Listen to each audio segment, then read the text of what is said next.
Good morning. Welcome to Tai Chi lesson number 1. Tai Chi, as you know, is a very versatile discipline or exercise, and that's probably why you're here.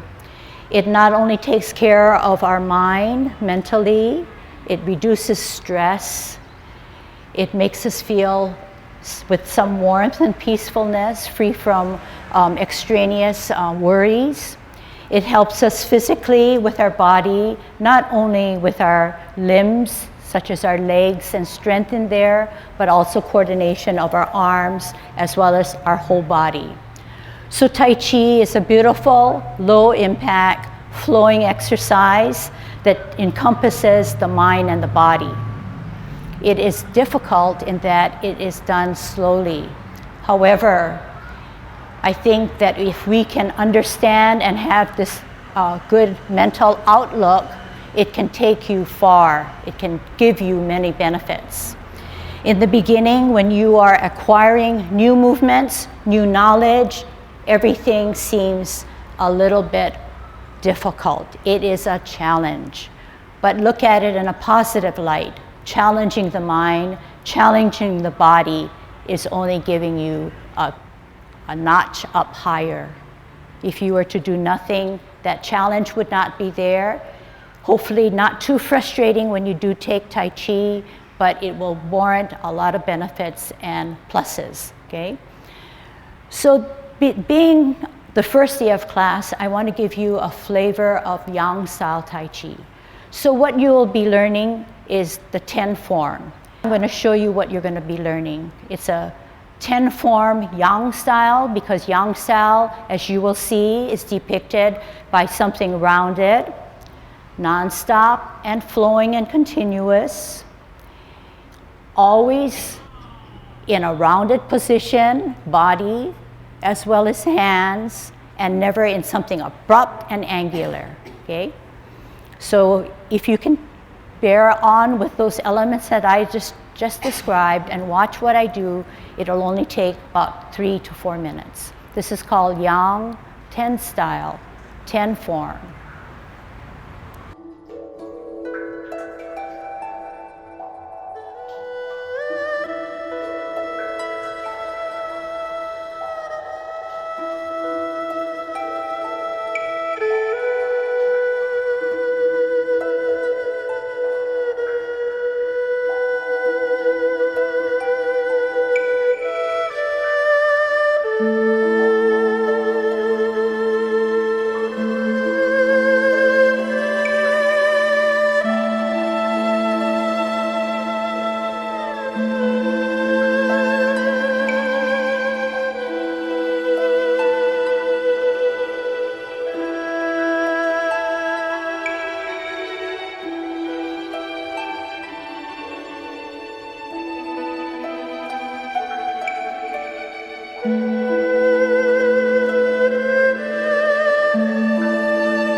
So there we have our Yang form.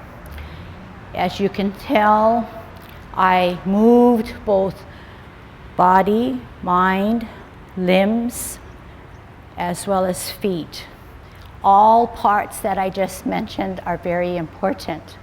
Okay? Not just hands, but how the hands get there is due to an internal force within our body, which is called Chi, C-H-I. Okay?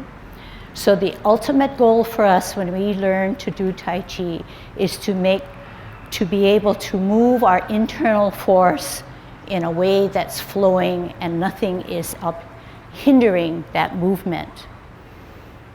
And we'll get more into it as we acquaint ourselves with different movements. Okay?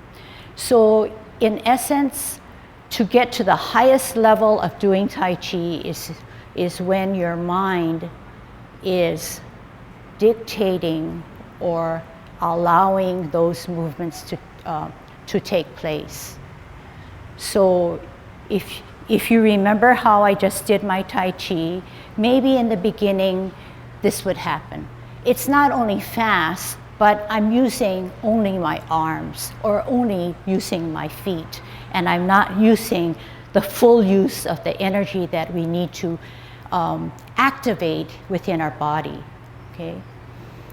All right, so we're going to dig down deeper, and we're going to learn maybe two movements today. The first one, of course, is called commencing form. We're going to commence, we're going to begin. But in order for us to do any Tai Chi, we need to do or learn what is Tai Chi posture.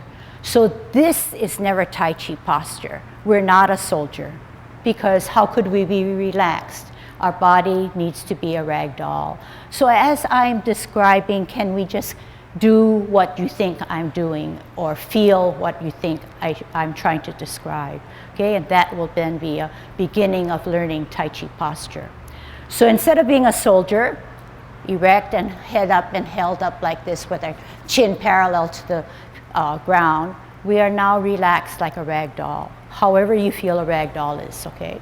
That's great. So let me tell you how my rag doll feels. My rag doll feels as if there is so much droopiness that my middle finger is to the side of my pants.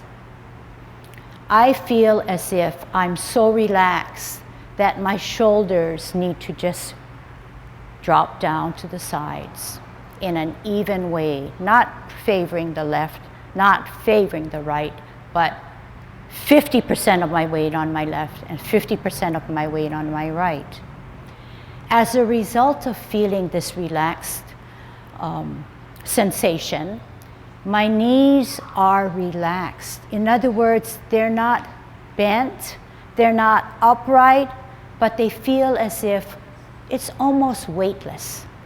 Okay, can we do this while we're listening? So your hands are here, yeah? Now, our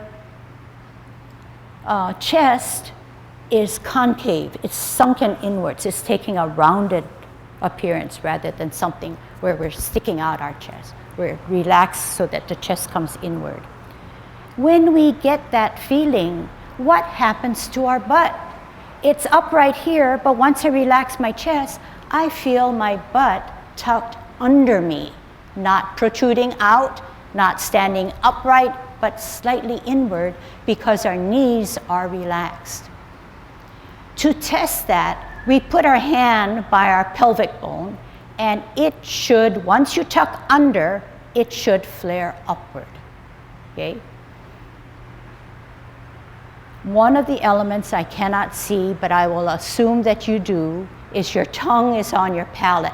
That means it's sitting at the roof of your mouth, away from your front teeth, And that's the position that it takes as long as we're doing Tai Chi. Okay, so you can do that now.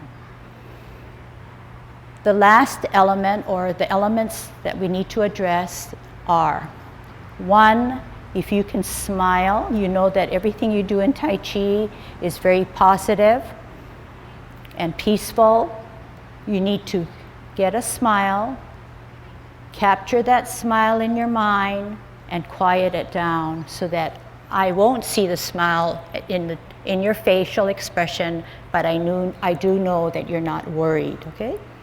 Now, we can imagine that there is a silver silk thread that's holding us to the skies and to the heaven through the center of our skull, all the way to the center of our body, all the way through. That will keep our head upright, not this way, but upright with chin down, all the time we're doing all our performances. If our silver thread is not in place, this would be your Tai Chi, or this would be your Tai Chi, which even looks funny and feels funny. So if our silver thread is in place and I am in my Tai Chi posture, the look is ever so pleasant and appealing. No matter where I move, no matter what I do, my silver thread is always in place. Even more so when I kick out. If I kick out and my silver thread is not in place, or this way, where I'm out of my Tai Chi posture and I'm not in line, that's when accidents can occur, okay? So we're gonna learn safety, we're gonna learn about your body, we're gonna learn about what we can do to overcome some handicaps or shortcomings that we all have. And we're gonna learn that within our own body, with our mind, focusing, with our hands and arms, as well as an important area, 2 inches. Can you show me 2 inches below your navel? That is the center of gravity. That's referred to as your danten. If you focus really hard on that danten as you are kicking or doing all your movements, that is your security, or to create stability, okay? It's a lot of things to remember, but we're going to have to start somewhere, and then we're going to have to keep on reminding ourselves, okay? So I'm going to teach you commencing form, okay? The best way to teach it is to not create a mirror, but do it the way you are oriented. You will not see my hands at some point, but I can reposition myself and show you. But for now, let's do it together this way. We're in a Tai Chi posture. Our ragdoll feeling. Our fingers to the sides of our seams of our pants. Our chest concaved inward. Our knees are relaxed and not bent. Our chin is tucked downwards. However, our glance is way ahead of us, infinitely away. But our glance is down, but not down, because the silver thread is holding us through the center of our skull. We have a quiet smile on us, our face, and our tongue is on our palate. This is commencing form. We're at 50-50% weight on the left and weight on the right. We slowly drain the weight of our left foot, placing it ever so heavy on our right. As a result, our heel of our left foot can be elevated. We're on the ball of our foot, 80%, 90%. On our toe, we're up to 95%, 99%. We're going to open, shoulder width away, starting with our toe, ever so slowly, gradually down, in a reverse process like how we came up, then the heel down. Our hands, which are on the sides of our thigh, Then rotate to the middle of our thigh, front middle. Then we're going to slowly take a deep breath in as we elevate both hands until we reach our shoulder level. At shoulder level, we're dropping down our shoulder. As a result, our elbows drop, our wrists drop. We're coming back to the side. Okay, let's do it again. And this is shoulder width away. This is way beyond what I need. So when we start in this way and we come up, we take a shoulder width away, coming down slowly. Okay, we're going to practice this a couple more times before we move on. You can stop me if you have any questions. Okay? We're in a Tai Chi posture. Relaxed knees, drooping shoulders, hands to the sides of our pants, chin down, glance ahead of us, tongue on our palate, concave chest, silver thread holding us up high. Commencing form. Slowly drain the weight off of our left foot, put it on its right as it gets heavier. Heel up on your sole, on your toe, 99. Then you can move it off the ground, shoulder width, down on our toe, sole, heel. Hands rotate to the middle of your thigh. Take a deep breath in. At shoulder level, exhale as you drop your shoulders, drop your elbows, drop your wrist. Back to the side. One more time and then we'll move on. Close your form. Tai Chi posture. Begin. Slowly drain the weight off of our left foot. Heel up on your sole, on your toe. Lift off, toe, heel. Hands rotate to the middle of the thigh. Take a deep breath in. Drop down your shoulder, wrist and elbow. Now, this time, watch what my feet do it and do what my feet do. I make a T-step. Don't worry about it, just follow first. The left hand goes 2 inches below the navel. The right hand, chest level, as if you were to hold a ball. And then you need me to turn around. Hold your stance. I'm going to turn around, and you know you're not going to change your stance because now you're looking in the mirror. Okay? So let's look at our ball first. Our ball is an imaginary Tai Chi ball in which you are holding. Therefore, your fingers are nice and curved. It's not a square ball. The parameters are right hand is about chest level, and the bottom hand, which happens to be our left hand in this situation, is 2 inches below your navel. All right? If that becomes a little, okay, I don't always see the same thing you feel you're seeing. So you can look down and say, am I 2 inches below my navel? Am I at chest level? Because I do see some things that I need to correct. But for now, you're fine. All right, let's relax our ball. Keep your stand. We said that this is a T stance. Can we figure out why I call it a T stance? It is the Tai Chi capital letter T, meaning my right foot is the cap, is the top. The left foot, which has only the weight on its ball of the feet, is the stem of the capital letter T. This will become more apparent when I talk about the letter L, which is the next movement. First of all, I'm going to change my position. If you need to rest, you can get out of it, okay? I'm facing you this way. This is my capital letter T, just as if I were to write it on a blackboard, but on the ground. Okay, that's the orientation. The weight is on your right foot.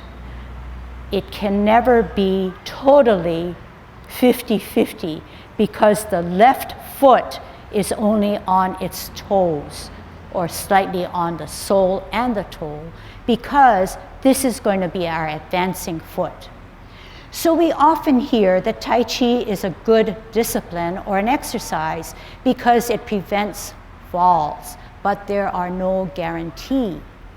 But throughout our course of learning Tai Chi and more, we will develop a routine or a discipline that will help us to remind ourselves that we need to be in balance before we can take action, such as walking, running, skipping, shuffling. So if our foot, which happens to be our right foot, has all the weight, we can now advance our left foot. We said we're in a letter capital T, Tai Chi, perfect formation. We are now moving into an L stance or a capital letter L. Watch before you move. If this is my letter T and I want to be in the perfect L Tai Chi position, I am going to come out this way on my heel, because if I drew my L all the way back, the imaginary Tai Chi L will then be this formation. That is the perfect formation. But you're saying, hey, I never write an L like that. My stems always intersect or connect. But that's true for handwriting, penmanship, but not true for Tai Chi. So I'm going to review what I just did. This is my capital letter T. To get into an L position, I'm going to have to come out and away, and I have to keep my foot, my heel foot, on a line of the tile or parallel to the line of the tile. I can never swing it out. I can never swing it in. Okay? So there's lots of alignment issues here. All right. Now I'm going to tell you the reason. Okay? If I were to make the letter L in a perfect penmanship orientation or formation, and I'm at the T and I come here, it gives me no leg room or hip room or knee room to make my advancement here. I am too squished up. If I allow this from anybody, you're going to tell me my knees are bothering me. So what I'm trying to convey and teach you is that although it sounds very elementary, it sounds very mechanical and engineering oriented because I'm talking about angles, this is the only way I can teach to keep you folks safe. So can we then practice what I'm just talked about? I'll turn around again. I'm like you. I have my right foot on a line this time. So are you. My stem of my letter T is on another line or parallel to the line. I'm making the letter L, the perfect Tai Chi L. All I want you to do is follow me and do it. I'm putting out my left heel parallel or on another line. And can you then check what you're doing, then check what I'm doing and see if you're matching me. And I'm only on my heel and most of my weight is on my right foot. Where you are at, I want you to drag your left heel foot back and stop at the right foot. If your left heeled shoe or foot is touching the right foot, you're too close. If it's like this, it's too close. I need it out here. That's what I need. So can we try it one more time? Get your right foot on a line, weight it down, left foot on a T on its toes. That is the capital letter T. When we move into an L stance, we want the heeled or left foot, which has hardly any weight, to be advancing. We're going to set it out to the heel, but it's out and to the side. Can I use your fingers? Can you do what I do? I want it out, but to the side. That's where I want your heel. One more time, I don't think everybody did it. I want it out, but to the side. Did your hand move? All right, hands at your waist. I want it out, but to the side on its heel. All right, then ask yourselves, if I were to drag my left foot back, is there a big gap? And if it's yes, you are doing it correctly. So, what did we learn so far? Not a whole lot, but a lot of things that are very important. Okay? We learned that we need to be aware of where our feet are. We need to be aware of where our body weight is. And we need to remind ourselves of the angle in which we position our feet. All right? I'm just going to give you something now to think about, okay? You can watch. This is what we called our Tai Chi walk. You will notice that I'm in my Tai Chi posture. Tai Chi is flowing, it's safe, it has to do with angles. This is a bow stance. This is a sit back. This is a twist step. This is an L stance and then a bow stance. Do you see how far that gap is? And yet my feet are first 45 degrees out, 90 degrees in, because that's my L, because I'm moving. And I'm stretched out that back leg so the knee, there's no buckle in it, because if there is a buckle, I'm in poor Tai Chi posture. Okay, I want to keep it upright because that silver thread is dictating what I do. All right, this time I'm going to do the same thing, and I realize that maybe it's easier to see me on a side view. I'm in my Tai Chi posture, except for my hands. This is my out. This is my L. This is my bow. Sit back. This is my 45 out. This is my L. Do you see that? At no time do I clash or am I near my planted foot. That's what I was trying to get at. Monkey.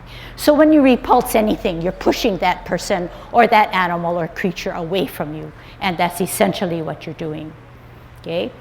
And when you repulse a monkey, you're doing it first on one side and then on the other side. This has a lot to do with hands. A lot of people gravitate to hands, thinking that's all that Tai Chi is all about. Okay? In this situation, I'm going to face you. It doesn't matter what hand you use, but try to use that hand I'm using, which will be the opposite of yours. If you find that tough and you just are visual, you can do what my hands are doing without listening to the positioning of the hands. You're going to center your left hand, and you're going to wait for that ball to drop right in there. So it's never out this way, outreach like this, because you're out of your Tai Chi posture, but you're coming from your sides, you're putting your left hand to the center. What do I mean by center? The center of your body, rather than to the side of your body, or to this side of the body. It's in the center as much as possible, okay? That's your left hand.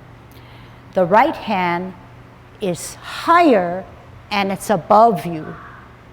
Not to the side of you, but slightly a little bit more. And you're looking at that backhand. You're bringing that hand to your ear. You're opening it up. You're bringing it to your ear. Keep your position. I'm going to make it like you are. You're looking at your top hand or right hand that's higher. You're bringing it to your ear. As you can see, this is quite simple. All I'm doing is bending my elbow. I am not turning my wrist. I am not repositioning my fingers. This is called open for several reasons. Both palms are open, and my chest and glance is open rather than something small and compact. This is open. The parameters for open are the front hand, whether it be your left or your right, because we do it on both sides. The front hand centers your body in a cup position ready for the ball. The other hand is higher, meaning not at the same level, slightly higher, slightly behind, but not totally behind. So give me a side and give me a little bit more and give it to me higher. You're bringing it to your ear. You're turning your face, meeting both hands in the middle. When you push and pull, the right hand catches the ball right in front of you. Do it again. Left hand in the center, right hand up higher in the back, bringing it to your ear, turning your face, meeting in the middle, pushing and pulling. One more time and we'll talk about parameters. Left hand in the center, right hand higher. Bringing the right hand to your ear, turning your face, meeting in the middle, pushing and pulling. Let's try the other side. Center the front hand open, bringing it to your ear, turning your face, meeting in the middle, pushing and pulling. Let's do it as a drill. Open, look at the back hand that's higher, bringing it to your ear, turning your face, pushing and pulling. Centering the front hand open, bring it to your ear, turn your face, push and pull. One more time. Open, look at your top hand, bring it to your ear, turn your face, push and pull. Open, look at your back hand, bringing it to your ear, turning your face, pushing and pulling. This time, continue. Center the front hand, look at your back hand, bringing it to your ear, turning your face, meeting in the middle, pushing and pulling. Opening, ear, turn your face, meet in the middle, push and pull. Open, ear, turn your face, meet in the middle, push and pull.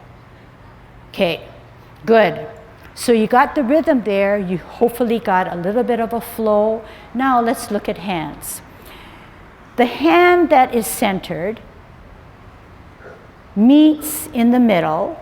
The back hand brings it to its ear, meets in the middle. Watch the positioning of where my palms are. Then it slides. It meets, it slides, it slides. Front hand, you should be able to see your fingertips. You don't want to keep it down there because your silver thread says look out infinitely at a distance. Okay, so let's review that. Front hand centers as if it were catching a ball. Left hand is higher as if it's catching another ball. But this time you're going to bring it to your ear. You're going to turn your face. You're going to meet in the middle. Check my hand position. You're going to slide so that your front hand is catching another ball way out there. But what happened to the hand that slid to the back? It slid to the back in the same way. It came back, it did not turn its wrist, and it sits below your waist, right at your hip. Okay, a little lower. This hand, yeah, right there, right at your hip. This hand's catching that ball. This hand's catching the ball that's coming up high. All right? Again, left hand in the middle, as if it were catching a ball. Right hand up higher. Bringing your right hand to your ear, turning your face, meeting in the middle, sliding. Then ask yourself, is my right hand catching that ball that's coming from yonder? Is my left hand catching the ball that's coming from the ceiling and it's going to hit right at my hip? I'm ready to catch it right at my hip. Good. Challenge. Right hand opens, left hand higher. Left hand to your ear. Meet in the middle. Same thing. Catch that fly ball, bringing it to our side. Center, open, bringing it to your ear, turning your face, meeting in the middle, sliding and catching both balls. Open, look at your backhand that's higher, bringing it to your ear, turning your face, meeting in the middle, pushing and pulling.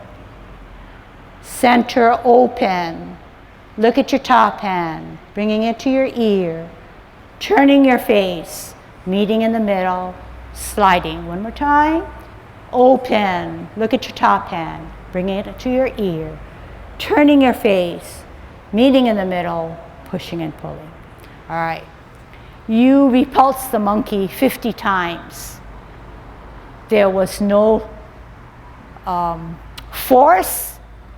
You were gentle because the monkey only wanted to play with you. So that's the concept. That's the visual, mental concept that you're doing.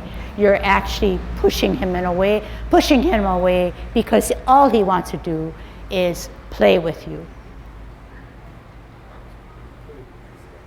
And actually, Ken's reminding me, you're actually pulling the monkey down, pulling him down, okay? Repulsing him at the same time, pulling him back, okay? So it gets a little bit more involved as you really study Tai Chi, but essentially that's what you're doing, all right? Talking about characteristic of Yang style Tai Chi, which is the only style we know or teach. Yang is Y-A-N-G, sometimes referred to as Yang, but the same family that we're referring to. So the Yang family has a certain characteristics as opposed to Chen style, Wu style, Sun style, and everything else. It is always depicted as something rounded and smooth, as I once said. It's non-stop, it's gentle, and rounded. Rounded in our whole body position, not that I'm curled up in a ball, but we spiral in and out rather than to do anything angular, okay? Just to show you the depth of Tai Chi, you learn to repulse the monkey for 50 times and said, hey, it's not so bad. But Tai Chi ranges on a lot of levels. So the 24 form, Yang style, when we repulse the monkey, we are then playing the lute. This is the pipa or the lute. When we repulse the monkey for 4 times, and it may seem like 4,000 times, we are doing a backwards motion. And therefore, when we first started, due to the year in which I started and we learned Tai Chi, the 10 form was not invented or choreographed at the time. But this is where repulsing of the monkey came. It's a backwards motion. So in the 10 form which you learned, you're more stable. The most you do is come out 2 blocks. And as you remember, when I first started the class, I did the 10 form for you. It could give me the same amount of relaxation and stress reduction and peacefulness just within a few blocks, couple blocks. And if I were to repeat it, and it was no more than 4 minutes, so say 4 minutes, and if I were to do it 40 times and get 45 minutes or a little over an hour of doing it, I would get about the same sensation that I would have done doing it in parallel to the 24 form or the 108 form and allowing the minutes to go by. So all is not lost. It's something to start with.